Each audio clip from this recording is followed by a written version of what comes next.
Olá pessoal, tudo bem? Bem-vindo a mais um Falco Responde, quadro aqui da nossa comunidade, né, do nosso canal, enfim, de todo mundo aqui, né, onde eu respondo as dúvidas do pessoal da nossa comunidade. Se você tem alguma dúvida que você gostaria que eu respondesse, existem duas formas de você fazer isso. Toda quarta-feira, tá? Através do nosso Instagram, Terapia Cognitiva Online, eu faço uma postagem no Stories pedindo lá uma caixinha de perguntas e respostas que você pode enviar a sua dúvida por lá. Ao mesmo tempo, no YouTube, eu faço também uma postagem escrita lá, datada, com a data daquela quarta-feira, onde você comentando naquela postagem, eu colho depois as perguntas para serem respondidas aqui. E aí vai ao ar todo sábado, tá certo? O horário aí pode variar no sábado, porque depende de quando eu consigo fazer essa gravação, mas normalmente aí às 10h30 da manhã. E depois na segunda-feira, na próxima segunda-feira, vai ao ar nas todas as plataformas de podcast aí no nosso podcast, que é Psicólogo Diego Falco ou FalcoCast, você consegue encontrar,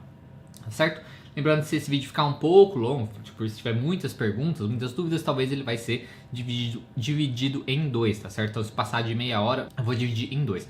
Aí vai estar aparecendo aqui se foi dividido ou não, e também se qual parte que é, se for dividido, se é a parte 1 ou se é a parte 2, tá certo? Aí você pode conferir depois. Então, acho que é basicamente isso, não tem mais nenhum recado. Não. Aí também lembrando que todas as dúvidas que eu respondo aqui nesse episódio, que eu vou responder nesse episódio, você pode encontrar na descrição do vídeo, tá? Então na descrição você encontra todas as dúvidas que eu respondi, que eu vou responder. E tem um timestamp na frente também de cada dúvida, onde você pode clicar lá e ir direto para a dúvida, se você não quiser assistir o vídeo inteiro ou coisas assim, tudo bem? Então, sem mais delongas, vamos à primeira pergunta. O inventário de depressão de A Mente Vencendo o Humor não tem guias de scores que nem a do Beck? Como você utilizaria? Não tem guia de score de baixo, alto, coisas nesse sentido. Eu utilizo baseado no do Beck, tá? Então porque ele não é muito diferente dos inventários Beck. Então eu utilizo baseado nisso. Mas você não necessariamente precisa usar baseado nisso. Você pode simplesmente, porque vai gerar um valor, né? Vai gerar um valor, aquele inventário, depois que você corrigir, sei lá, de 20, 30, 50, 40, enfim, vai gerar um valor e aí você vai avaliando semanalmente aqueles valores. Você pode usar também para poder avaliar os sintomas, né? Os sintomas, poxa, então esses sintomas também estão diminuindo semana a semana, tá? Então dá para usar tanto olhando os sintomas do paciente, se estão diminuindo, se estão melhorando, né? Se estão piorando também, como o score geral, só para você ver se está melhorando, se está piorando de uma maneira geral. Não precisa necessariamente falar que é leve, que é grave, que é moderado, você não precisa trabalhar desta maneira. Mas se você quiser fazer isso, aí você pode usar mais ou menos aí as mesmas coisas do inventário Beck, tá? Não é uma coisa, não foi estudado para isso e tal, mas talvez possa servir como referência.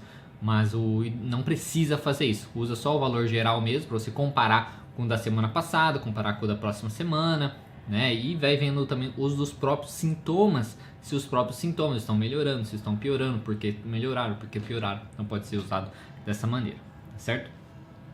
Próxima pergunta.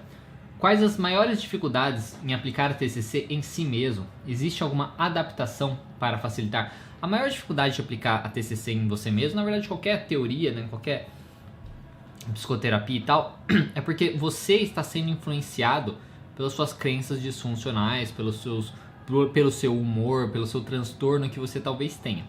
Se você é uma pessoa depressiva, por exemplo, seus pensamentos são influenciados pelo seu humor deprimido, né? Então seu humor deprimido faz com que você tenha mais pensamentos disfuncionais, né, relacionados aí a te deixar para baixo, baixa autoestima, tudo mais. E aí você fica com mais humor deprimido ainda. Então, você estando nesse caso, fica um pouco mais difícil de você conseguir olhar de fora, principalmente sozinho, entendeu? De você olhar de fora, se você está vendo as coisas de uma maneira mais realista, se você está exagerando, se você está catastrofizando suas distorções cognitivas e tudo mais. A vantagem de ter aí um terapeuta, de ter uma pessoa que trabalha com terapia cognitivo-comportamental, é que alguém que não está envolvida naquela emoção, que não está envolvida naquele transtorno e tudo mais, ele vai conseguir te ajudar pontuando algumas coisas, te mostrando que talvez você está exagerando, que você está catastrofizando, e tudo mais, tá? Então, alguém de fora te ajuda muito nisso, porque você sozinho, você vai estar muito influenciado pela sua emoção e tal. Então, precisa uma capacidade muito além, né, de você conseguir realmente olhar por fora e se ver aí de uma maneira mais fria. Só que é muito difícil, porque se você tem um transtorno já, se você já está envolvido com aquela emoção, já está envolvido com aquilo, com as suas crenças disfuncionais e tudo mais, vai ser bem mais difícil você sozinho olhar por outro lado, tá? Então essa é a maior dificuldade, tá? Mas tendo alguém facilita bastante. É possível? É possível, mas essa é a maior dificuldade. Se existe alguma adaptação para facilitar, não sei, eu acho que a partir da prática do treino, da escrita, né, você escrevendo ali, fazendo o journaling, né, tipo, todo dia escrever os seus pensamentos, escrever os seus sentimentos, todas essas coisas, isso ajuda, tá? Isso ajuda você se ver, né? Então assim, porque um dia que você tá muito mal, você escreve, guarda ali aquela folha e tal e deixa quieto. Aí no outro dia você vai ver e vai ler aquilo de novo. E aí aquilo vai ajudar você a falar, nossa, olha o que eu tava pensando, que besteira, olha como eu tava exagerado e tal. Então fazendo isso com uma certa frequência, eu imagino que pode ajudar, tá? Eu imagino que pode ajudar você começar a se ver com outro olhar aí, ver que talvez você exagera bastante aí, pode ajudar um pouquinho nesse processo. Próxima pergunta. Como faço para vencer o esgotamento emocional e físico? A primeira coisa que você tem que fazer é ver o que causa o seu esgotamento mental e físico. Tá? Então pode ser, por exemplo, que você é uma pessoa desorganizada. Se você for uma pessoa desorganizada, é muito provável que você vai fazendo tudo embolado, não sei o que, não dá tempo de fazer as coisas porque você deixa tudo para a última hora e tudo mais. Então isso às vezes pode ser isso. Então, se fosse isso, por exemplo, é só você aprender a ser mais organizada, né? Com horários, acordar sempre no mesmo horário, dormir tranquilo também no mesmo horário, dormir bem, né? Não ficar dormindo até tarde fazendo coisas, assistindo coisas, sabe, né? Dormir a quantidade de horas necessárias aí pro seu corpo e se organizar muito bem as suas tarefas e tudo mais. Isso é a primeira coisa que você precisaria fazer, porque isso já vai diminuir muito a sua ansiedade. Você ter uma lista, agenda, lista de tarefas, as coisas que você tem que fazer, pra você não ficar perdendo muito tempo. Ai meu Deus, mas o que eu tenho que fazer, não sei o que. E gasta muito tempo, gasta muita energia com isso. Depois existem outras possibilidades, por isso que eu falo, tem que ser muito, vai variar muito do porquê, tá? Do que está causando esse esgotamento. Pode ser o relacionamento ruim que você tem com as pessoas também, que causa esse esgotamento. E aí vai trabalhar a questão de aprender a falar não, por exemplo, de melhorar esse relacionamento, de ser mais assertivo, tá? Então tudo depende disso. Então a primeira coisa que você tem que fazer é identificar o porquê você está se esgotando demais. E depois outra possibilidade também, são várias possibilidades. Mas eu falei agora a organização, falei da questão do relacionamento. E outra coisa que também às vezes pode estar causando também o esgotamento é simplesmente você estar trabalhando demais. Você está trabalhando demais, então você precisa identificar isso também e se respeitar um pouquinho mais e trabalhar menos, né? Então, essas são 3 possibilidades aí que pode estar acontecendo e cada uma, o jeito de lidar é diferente, tá? Então, vai depender muito disso. Uma você pode aprender a ser mais assertivo, aprender a falar não, outra é aprender a se respeitar, se amar mais e trabalhar menos, e outra é se organizar, tá? Se organizar mais, ter mais tempo aí para as coisas, não correr tanto. Próxima pergunta. Qual a diferença entre emoção e sentimento? Isso é uma coisa que não tem assim um consenso, tá? Mas o que eu gosto de trabalhar, que as emoções são aquelas 7 emoções básicas, que é alegria, tristeza, surpresa, raiva, desgosto, medo e menosprezo, tá? Essas são as emoções básicas. E aí sentimentos são, digamos, derivações dessas emoções misturadas com algum pensamento que a pessoa pode ter. Então, um sentimento de humilhação, um sentimento de vergonha, um sentimento de culpa, um sentimento, né? Coisas nesse sentido. Então, mistura alguma dessas emoções básicas com pensamentos que a pessoa pode estar tendo, aí gera um sentimento de culpa, um sentimento de humilhação, de vergonha e coisas assim, tá? É como eu gosto de interpretar. Mas não existe um consenso, uma coisa, não, é assim e pronto, tá? E algumas pessoas veem sentimento como as sensações físicas também, né? Então você sentir fisicamente seria o sentimento, né? Então, coisas assim, tá? Próxima pergunta. Você ultimamente tem comentado rapidamente que a escala Beck não é mais recomendada pelo conselho. Por quê? Ela não é mais recomendada pelo conselho porque lá fala que os autores deixaram de fazer, porque parece que você faz quando ela é traduzida, quando ela é trazida assim para um país, tal, você precisa fazer, eu acho que o trabalho de pesquisas para o seu próprio país, tá? Então eu tô imaginando aqui, porque eu não lembro mais da faculdade como que é. Então, aí os autores trouxeram os inventários Beck e tal para o país, fizeram lá quando lançaram as escalas e ok. Só que aí tem um vencimento isso, tá? Essa não fica para sempre, fez uma vez e pronto. Não, a pessoa precisa atualizar, precisa refazer pesquisas, atualizar os dados, coisas nesse sentido.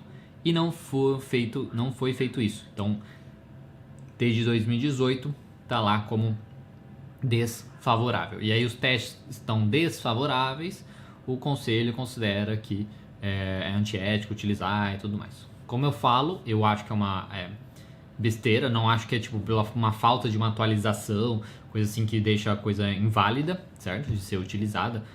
Para mim isso é tonto, ridículo, mas é como funciona. Infelizmente é como funciona. Então é isso, é o que é, né? Então é basicamente por isso que não pode utilizar as escalas Beck, porque as pessoas que trouxeram para cá, os autores e tudo mais, não fizeram atualizações e tudo mais. Suspeito que é isso, não tenho certeza. Se alguém entender mais sobre isso, comenta aqui embaixo, que pode ajudar a dar luz nesse processo. Próxima pergunta. Bom dia, como tratar transtorno de pânico? Estou atendendo há pouco tempo uma pessoa e na anamnese ela disse que já teve muita crise de pânico no banho e hoje só toma banho com o celular perto, pois se tiver uma crise pode chamar alguém. Ou o pânico, né? Porque o pânico sendo um transtorno de ansiedade, a pessoa sempre tem medo de alguma coisa, né? Medo que vai acontecer alguma coisa. Tá? O pânico, normalmente a pessoa tem medo ou de morrer, ou de perder o controle, ou de enlouquecer, né? Então perder o controle também da cabeça, né? Então ela tem medo dessas três coisas, pode ter medo dessas três coisas. E aí, tem que identificar qual é o sintoma físico que a pessoa tem medo, né? Então a pessoa às vezes tem medo do coração batendo mais forte, isso significa que ela vai ter um infarto na cabeça dela. Ela pode ter medo da tontura causada ali pela respiração, tá? Isso pode na cabeça dela dizer que ela está perdendo o controle, que ela vai enlouquecer. Pode ter o medo da falta de ar, que dá então. Daí tem que identificar qual sintoma físico a pessoa tem. E aí para trabalhar mesmo, você vai ter que, como em todo transtorno de ansiedade, a gente expõe a pessoa ao seu medo de uma maneira controlada, para ela ver que nada acontece, para ela ver que está tudo bem e tudo mais. Então a gente iria expor a pessoa naquele sintoma. Se é uma questão, por exemplo, do coração batendo mais forte, na própria sessão, você pode ficar ali correndo no lugar, por exemplo, né? Ficar ali para fazer o coração do paciente e o seu também, né? Você tem que fazer junto, né? Ficar ali batendo mais forte e esperar passar, né? Ali com todas as habilidades ali, com questionamentos e tudo mais para ver que tá tudo bem. E aí ela vai ter que tirar a conclusão que nada acontece, que tá tudo bem, coisas nesse sentido. Então o trabalho do transtorno do pânico vai depender muito disso. Vai depender de qual é o medo do paciente, para você trabalhar ali os questionamentos, de qual sintoma ele tem medo, para você ver qual experimento você pode fazer, como você pode fazer para poder trazer esses sintomas à tona, né? Para que expor o paciente nisso. Então vai variar nessas questões, tá? Então é basicamente isso. Tá? Na questão do banho, avaliar também isso, né? Tipo, por quê? Porque no banho, né, ela sente isso? Acontece alguma coisa específica no banho, né? Que ela sente essa questão e tudo mais. Depois que você ajudar ela a trabalhar com os sintomas, aí seria expor ela, por exemplo, no banho sem o celular, para ver que nada acontece, que não tem problema nenhum. Porque se chamar alguém é uma coisa bem... que o pânico não mata, né? Então se a pessoa é uma pessoa saudável, né, não vai morrer por ter ataque de pânico. Então é uma coisa que chamar alguém ou não chamar alguém não faz diferença nenhuma, né? Então isso que eu precisava entender. Aí você pode pensar também uma lista aí de situações que ela evita fazer sozinha, evita sair sem o celular, coisas nesse sentido, para realmente novamente expor ela nessas situações e ela ver que tá tudo bem, que não acontece nada, que tá tranquilo e que mesmo se ela passar mal não vai acontecer nada também com ela. Então envolve todas essas questões. Psicoeducação envolve avaliar os medos dela, os pensamentos funcionais dela e as interpretações que ela tem também dos sintomas que ela tem e das situações que ela se envolve, certo? Então é basicamente isso. Próxima pergunta. Ao longo da terapia, eu como paciente posso agradecer todo o excelente trabalho da minha psicóloga ou existe uma forma correta, formal para fazer isso na TCC? Obrigado. Sim, ao longo da terapia você pode fazer isso sim, de agradecer o trabalho da psicóloga, né? Tipo, no momento ali do feedback mesmo, ou quando perguntar, como foi a sua semana, coisas assim, você pode falar assim, nossa, tá muito bom, acho que a terapia tá me ajudando bastante, então você pode agradecer sem problema algum, tá? Não tem problema, né? Você agradecer a sua terapeuta que ela te ajudou e tudo mais, tá? Pode ser bacana na hora de você agradecer, você mostrar pra ela o porquê, né? Você considera que ajudou, porque tá ajudando, coisas nesse sentido, né? Você ser claro assim, quando você for expor isso, certo? Mas é basicamente isso. Então você pode fazer isso de uma maneira tranquila durante a sessão, mas porque tem momentos, né? Tipo, tanto na hora, no começo da sessão que a pessoa fala de como foi a sua semana, então você pode falar, ou no final também, quando ele pediu feedback, né? O terapeuta pediu feedback, como foi a sessão, como está sendo o tratamento, nas sessões periódicas também, onde o terapeuta vai perguntar como está sendo o tratamento para você e tal. São momentos bons de fazer isso. Próxima pergunta. Como a TCC lida com lembranças dolorosas? Isso depende, né? Isso depende muito da pessoa e tudo mais. Só que de uma maneira geral, o que a gente vai fazer é trabalhar com aceitação, né? A gente vai trabalhar com aceitação de que foi, já passou, como você falou, são lembranças, né? Então já foi, já passou, não há nada para ser feito com isso, não tem nenhuma... realmente não tem nada que a gente fazer com isso, são lembranças, coisas que já passaram. Então a gente precisa aprender a aceitar que já passou, que já foi, que a gente não tem controle sobre muitas coisas da nossa vida e pronto, né? Seguir em frente com a nossa vida. E é isso, né? Não tem muito o que fugir não, tá? Eu falei assim que depende, mas na verdade não depende muito não. Eu acho que é mais a questão de aceitação, né? Porque lembrança que dói e tal é aceitar nossa impotência frente a muitas coisas da vida e que as coisas passam e tudo mais, tá? Envolve mais essa questão de aceitação. Próxima pergunta. Como fazer uma boa formulação de caso?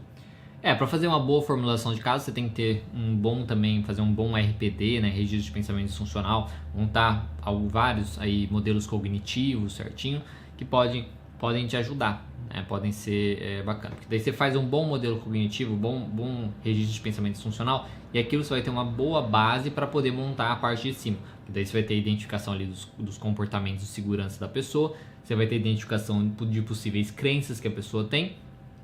Você tendo esses dois, você consegue identificar as crenças intermediárias, que são as suposições e as regras, né? Que se a pessoa não tem aquele comportamento de segurança, a sua crença acontece, ou aquela crença é exposta de alguma maneira. E aí com isso você tem também, conforme você vai tendo as sessões, ter os dados relevantes da infância. Se você faz parte do nosso grupo de conteúdo, lá no linkzinho que eu deixo os materiais que eu já compartilhei lá, um vídeo eu explicando como montar a formulação de caso, tá? A formulação cognitiva, certo? Então depois dá uma olhada lá se você faz parte do grupo. Próxima pergunta. Crenças limitantes são crenças intermediárias ou nucleares? Crenças limitantes é muito usado por pessoal do coach, né? Coach, eu acho que tem outras linhas de psicologia também que usam assim. Eu acho que as crenças limitantes são as crenças nucleares, tá? Ou talvez todas, porque as crenças intermediárias, como eu disse, são regras, né? Tipo, se eu me comportar de tal maneira, a minha crença nuclear vai aparecer ou vai acontecer e tudo mais. Então eu imagino que crença limitante inclui os dois. Porque a gente está falando de crença limitante, uma coisa que limita você, né? Que impede você de seguir em frente, impede você de se tratar, impede você de melhorar. Então ela limita a sua vida, né? Então eu imagino que sejam tanto as intermediárias quanto nucleares. Não tenho certeza, como eu disse, porque na TCC a gente não usa crença limitante. É uma fala muito mais de coach. Talvez a psicologia positiva fale também, mas eu não sei, não tenho certeza. Mas eu suponho que sejam as duas. Próxima pergunta. Bom dia, como a TCC pode ajudar no encontro consigo mesmo? Então, no dia a dia, né? No dia a dia a gente vai tendo nossos pensamentos disfuncionais, nós vamos tendo os nossos comportamentos disfuncionais que mantêm também nossos problemas, mantêm nossos sofrimentos, nossos transtornos. Conforme a gente vai aprendendo a identificar isso, identificar o que a gente pensa, identificar o porquê a gente sente como a gente sente, o porquê a gente se comporta como a gente se comporta, como aquele comportamento mantém a gente no problema, só traz problemas, mais problemas, tudo mais. A partir do momento que a gente aprende a identificar isso, a gente aprende o nosso funcionamento, porque a gente vai aprender a identificar as nossas crenças, que são formadas aí durante toda a nossa vida. Então, identificando isso, a gente aprende como nós funcionamos. E aí isso seria o encontro com você mesmo. Porque daí você vai aprender como você funciona e aí você tem a oportunidade de funcionar diferente, ou querer funcionar diferente, mudar essas coisas, certo? Próxima pergunta. Como trabalhar a ideação suicida na TCC? Qual a melhor técnica? Não existe técnica especificamente para ideação suicida, né? Vai ser bem mais a questão da psicoeducação que você vai fazer com o paciente, usar ali talvez aquela ferramenta, o plano de segurança. Vou colocar um link aqui para você poder estar baixando, que é um plano de segurança, que é um vídeo que eu falei sobre isso, do plano de segurança que você preenche ali com o paciente, pode ajudar um pouquinho. E é questionar realmente essas ideações, questionar os pensamentos dele sobre isso, sobre a morte, sobre o porquê que ele acha a morte importante, o que falta ali na vida dele, porque a esperança dele pro futuro. Então é questionamento, tá? Não existe uma coisa muito além disso não, da ideação suicida. Mas o plano de segurança pode ajudar um pouquinho também. Próxima pergunta. Qual a melhor forma de tratar quem tem medo de morrer, pensando na morte constantemente? Quem tem medo de morrer pensando na morte constantemente, novamente, entra a parte de aceitação. Aceitar que a morte é inevitável, que a morte vai acontecer e que pensar sobre ela ajuda no quê? Não ajuda em nada, só faz sofrimento. Então, trabalharia muito uma questão de aceitação, de explicar, psicoeducar sobre aceitação e tudo mais, o funcionamento da vida, da morte, esse ciclo, né, normal. E também a questão de vantagem e desvantagem, de ficar pensando nisso em vez de focar em outra coisa na vida. Em vez de focar na morte, focar na vida, né? Porque é isso que a pessoa faz, ela foca na morte e esquece da vida. Ela tem medo de morrer, mas não vive, né? Então, assim, em vez de pensar nisso, viva. Viva, se cuide, mas viva. Então eu trabalho muito uma questão de aceitação, de psicoeducação, de vantagem em focar nisso e treinar aí a focar na vida, em fazer coisas que trazem uma boa sensação de vida, onde ele consiga focar naquilo e esquecer um pouquinho essa questão da morte, certo? Próxima pergunta. Qual o melhor método dentro da TCC para tratar transtorno de pânico? Então, como eu falei, né, na pergunta anterior, para trabalhar o transtorno de pânico é a exposição. Não tem... Como é um transtorno de ansiedade, você vai trabalhar com psicoeducação, que o transtorno não vai causar mal nenhum, blá blá blá, e você vai trabalhar com a exposição. Então você vai trabalhar com experimentos comportamentais aí da exposição, onde a pessoa vai se expor às suas sensações físicas que ela teme, então as sensações físicas que ela mais teme ali, seja o coração batendo mais forte, a falta de ar, o aperto no peito, enfim. Então você vai trabalhar com isso, para que ela sinta aquilo, junto ali na sessão mesmo, tá? Com você vai fazer junto com ela, para que ela veja que nada acontece, que ela está exagerando e coisa assim. Ao mesmo tempo, você pode expor ela em situações que às vezes ela evita e tirando o comportamento de segurança dela. Por exemplo, se ela vai no supermercado e não consegue ir sozinha, sempre tem que ir com alguém, aprender a ir no supermercado, mas ir sozinha.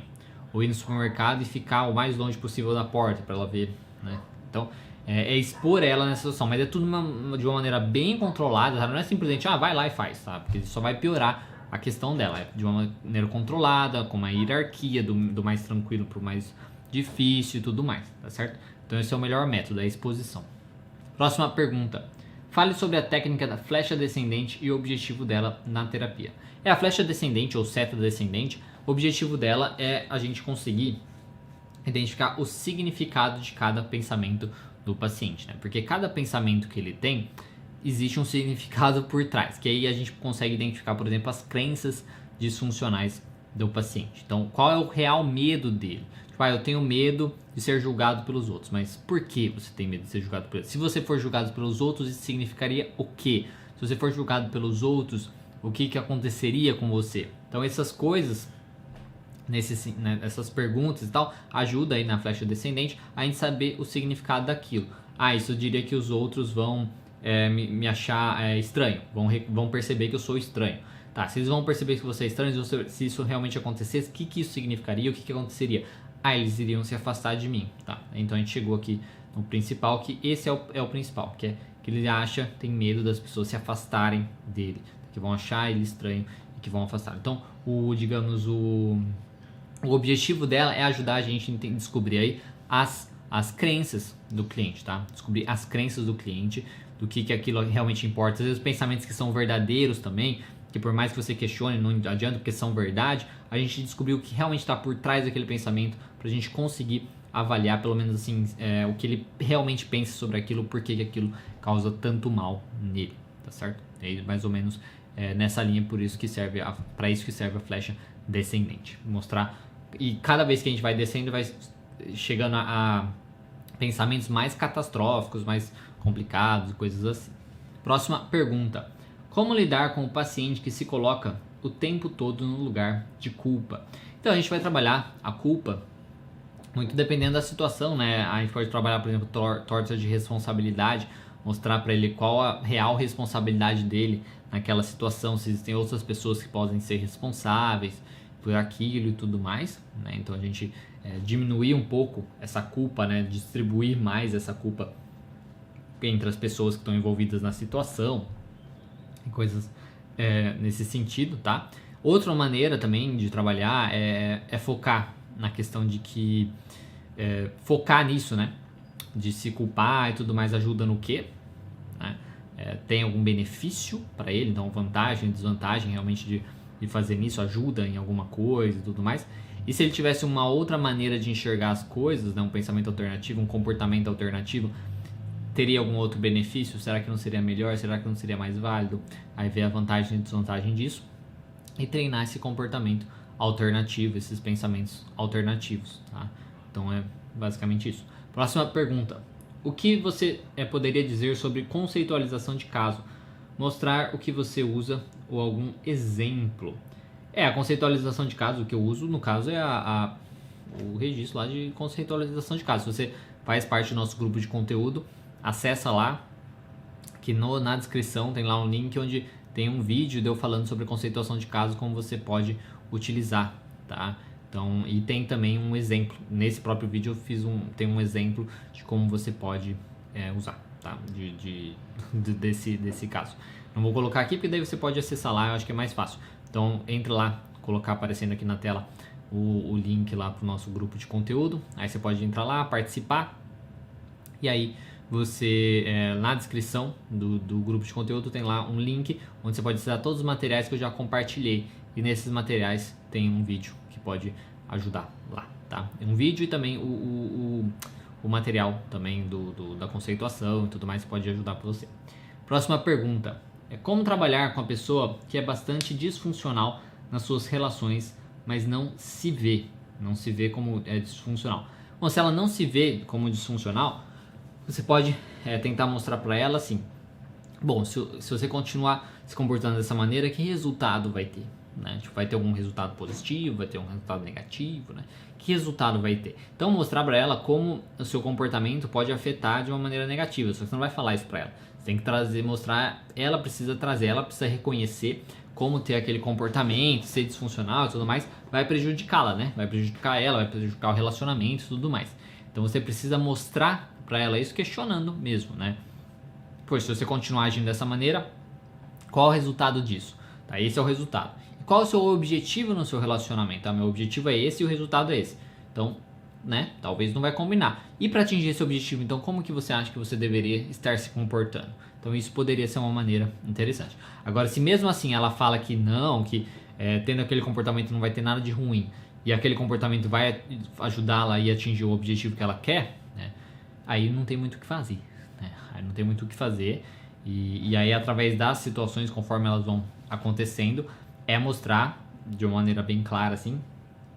Tipo, quando ela ficar mal, por exemplo, quando acontecer alguma briga, acontecer um problema assim no relacionamento, né? Tentar mostrar pra ela, tipo, olha, por que aconteceu isso? E tentar linkar com o comportamento dela, né? Então, aconteceu isso por quê? Ah, por conta que fulano fez isso. Mas fulano fez isso, ok. Mas você fez alguma coisa? Você tem que ter alguma responsabilidade nisso? Você fez alguma coisa diferente? Aí você fez alguma coisa que poderia ter gerado isso? Então isso pode ajudar. Mesma coisa que as coisas positivas que acontecem no relacionamento, se ela fez um comportamento diferente, mais funcional, mostrar também, olha só, então quando você se comportou dessa maneira, esse foi o resultado? Bacana, o que isso mostra pra você? Será que mostra alguma coisa, né? Que você às vezes se comportar dessa outra maneira pode ser positivo, então isso pode ajudar. Próxima pergunta. Como você trabalha com a TAB? Bom, o transtorno afetivo bipolar, né? O que a gente vai trabalhar, basicamente, é tentar identificar junto ao cliente quando acontecem as mudanças emocionais dele, tá? Então, por exemplo, quando ele está na fase depressiva ou quando ele está mais tranquilo e começa a entrar na fase de mania, é tentar ajudar aí, você saber e ele saber também, a identificar o que acontece que começa a ele a entrar nessa fase, tá? Isso pode ajudar a ele então perceber que ele vai entrar nessa fase e ter comportamentos mais funcionais, tá? Ter melhores comportamentos aí para conseguir tentar acessar isso ou pelo menos diminuir a intensidade, ter comportamentos mais funcionais que evitem que ele se comporte da maneira mais funcional possível naquela fase, naquele estado de humor, tá? Então seja para a questão da mania, seja para depressão, esse é o básico, o geralzão que a gente vai trabalhar, né? Tipo, o que a gente vai buscar, digamos assim, como objetivo, é que a pessoa consiga identificar quando ela está entrando naquela fase e evitar, né, ou tentar pelo menos diminuir a sua resposta disfuncional naquela fase logo no início, para evitar entrar numa coisa pior e ter consequências negativas significativas, tá? Então esse seria o objetivo, isso é como a gente trabalharia. Como a gente faz isso mesmo? Ali é nas sessões mesmo, identificando os gatilhos, identificando momentos, identificando sinais, digamos assim, que a pessoa consegue reconhecer que ela está entrando em alguma fase. Isso vai do dia a dia mesmo, da semana, a gente observando o que aconteceu e tudo mais, o que você pensou sobre isso. Aí começar a notar padrões de pensamentos relacionados a determinado estado, padrões de comportamento relacionados a determinado estado, aí aprender a lidar com esses padrões de pensamento e a lidar com esses padrões de comportamento, tá? Então, basicamente é isso. Próxima pergunta.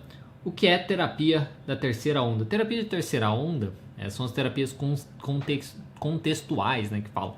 Que são, depois da primeira onda seria o comportamental, né, tipo behaviorismo e tal. A segunda onda é tipo Beck e Ellis, né, que é o TREC e a TCC, tá?